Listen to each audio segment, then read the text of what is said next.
बहनों और भाइयों, ये सारे और पराक्रम भारत का जो देखने को मिल रहा है, ये मोदी जी के नेतृत्व में भारतीय जनता पार्टी सरकार के कारण देश के अंदर इंफ्रास्ट्रक्चर का जो कार्य हुआ, highway, railway, metro, expressway, IIT, IIM, medical college, और मेरठ को तो कहना ही क्या है। 12 लेन का एक्सप्रेसवे के साथ मेरठ दिल्ली के साथ सीधे जुड़ चुका है।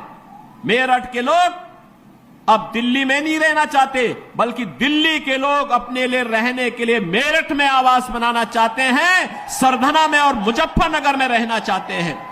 क्योंकि जो दूरी पहले 5 घंटे में तय होती थी, अब उस दूरी को मात्र 45 मिनट से 1 घंटे में तय कर देते हैं। रैपिड रेल, 32,000 करोड़ रुपए की राशि केंद्र और राज्य सरकार लगा करके रैपिड रेल की सुविधा के साथ मेरठ को जोड़ चुकी है। और बहनों और भाइयों, उत्तर प्रदेश का पहला स्पोर्ट्स यूनिवर्सिटी मेजर ध्यानचंद जी के नाम पर इसी विधानसभा क्षेत्र में, मुजफ्फरनगर लोकसभा क्षेत्र में बन रही है। 700 करोड़ रुपए की लागत से बन रहा विश्वविद्यालय। जो भी उसका मानक होगा वो इंटरनेशनल स्टैंडर्ड का होगा, कोई समझौता नहीं होगा। और वर्ल्ड क्लास यूनिवर्सिटी आपको हम लोग यहां प्रदान करने जा रहे हैं। मेरठ में 1 डिस्ट्रिक्ट 1 प्रोडक्ट में स्पोर्ट्स आइटम को हम लोगों ने प्रमोट किया है। आज मेरठ की आइटम, खेल की सामग्री दुनिया के अंदर बिक रही है।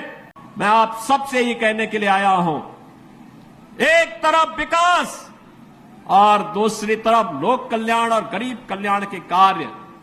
हर घर नल की योजना हो, हर घर बिजली का कार्य हो।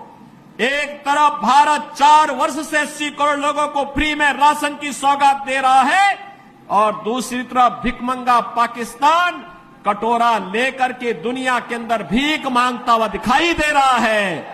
ये परिवर्तन है। अच्छा नेतृत्व आता है, देश को बुलंदियों की ऊंचाई तक पहुंचाता है। गलत लोग चुने जाते हैं, पाकिस्तान जैसी दरिद्रता आ जाती है। और पाकिस्तान में जो दरिद्रता है, ये वहां के नेताओं के कर्मों के कारण है। और भारत में जो आज संपन्नता है, यहां के यशस्वी नेतृत्व के कारण। मैं बहनों और भाइयों, आप सबसे यही कहने के लिए आया हूं, यही कहने के लिए मैं आपके पास आया हूं।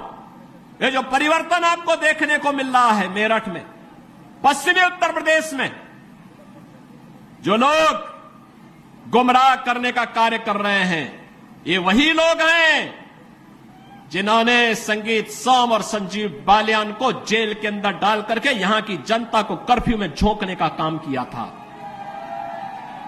और मैं आज आपसे ये कहने के लिए आया हूं, ये चुनाव हमारा व्यक्तिगत रूप से किसी व्यक्ति के साथ मतभेद हो सकता है, लेकिन विचारधारा, राष्ट्र धर्म हमारे लिए सर्वोपरि है और इसके साथ कोई समझौता नहीं हो सकता है।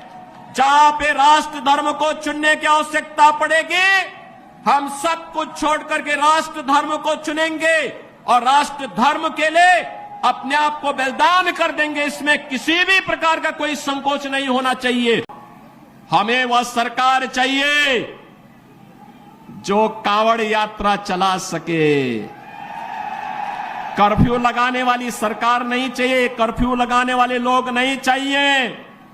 हम लोग इस बात को ध्यान में दें, जो लोग कर्फ्यू के पक्षधर रहे हैं, दंगा पॉलिसी जिनकी इस पूरे क्षेत्र में यहां के निर्दोष नागरिकों पर झूठे मुकदमे दर्ज करके यहां के नौजवानों के जीवन को जिन लोगों ने निगलने का काम किया था, उन लोगों को कभी माफ करने की आवश्यकता नहीं।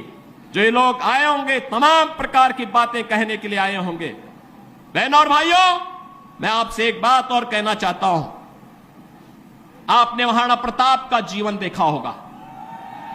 महाराणा प्रताप, जब महाराणा प्रताप की बात होती है तो भारत के स्वाभिमान की बात होती है, भारत के सम्मान की बात होती है। स्वधर्म और स्वराष्ट्र के लिए कैसा बलिदान चाहिए। सत्ता नहीं, घास की रोटी खाएंगे, लेकिन विदेशी हुकूमत के सामने कभी सिर नहीं झुकाएंगे। बहन और भाइयों, जिन लोगों ने कर्फ्यू करके इस क्षेत्र में बहन बेटियों की इज्जत को नीलाम करने का काम किया था, जो लोग यहां की बेटी और व्यापारी के जीवन के लिए खतरा बन चुके थे, उन लोगों को फिर से पनपने का अवसर मत दीजिए। वे लोग आएंगे, दुम दबा करके आएंगे, बाद में गिरेबान को पकड़ करके इस पूरे क्षेत्र में फिर अव्यवस्था और अराजकता फैलाने का कार्य करेंगे। इसलिए मैं आज आपका आह्वान करने के लिए आया हूं।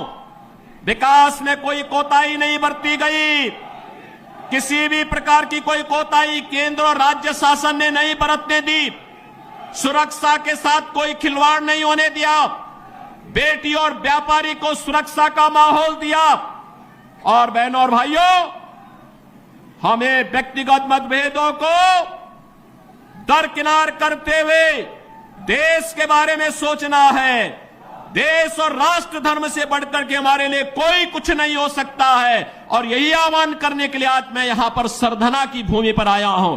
अभी जम्मू कश्मीर से आ रहा हूं और केवल यहां की सभा के लिए आया हूं, अन्यथा मेरे और भी कार्यक्रम थे। मैंने कहा नहीं, मैं जाऊंगा सरधना में, मैं इस बार जरूर जाऊंगा, 24 में मैं जरूर जाऊंगा। और बहनों भाइयों, मैं इसीलिए आया हूं आपसे कहने के लिए, जो लोग गुमराह कर रहे हैं उनके गुमराह में आने की आवश्यकता नहीं। ये लोग कभी नहीं आएंगे। फिर जाति के सौदागर उपयोग करेंगे, बाद में सौदेबाजी करके गायब हो जाएंगे। हमें किसी भी ऐसे व्यक्ति के बहकावे में नहीं आना है जिससे हमारा राष्ट्र धर्म खतरे में आए। याद रखना, इस देश के राष्ट्र धर्म को हमेशा खतरा जब भी आया है, इन्हीं लोगों के कारण आया है, जिन्होंने जातीयता के आधार पर समाज के सामाजिक ताने बाने को छिन्न भिन्न किया है, हमेशा छिन्न भिन्न किया है।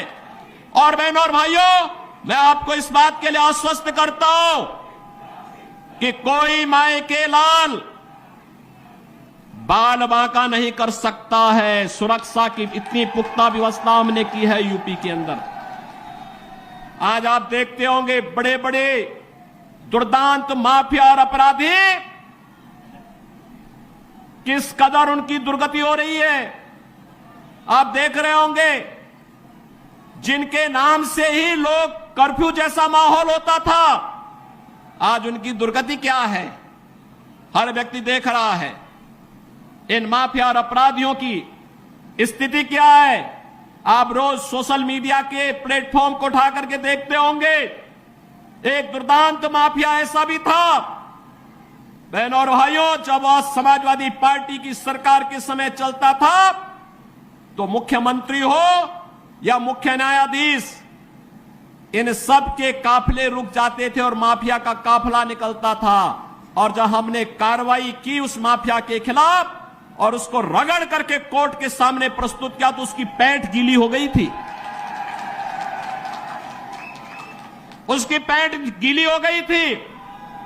और तब हमने कहा था, उस समय उसको हमने कहा था, कानून को रौंदने वाले, आज कानून कितना बड़ा होता है यह एहसास हो रहा है कि नहीं हो रहा है।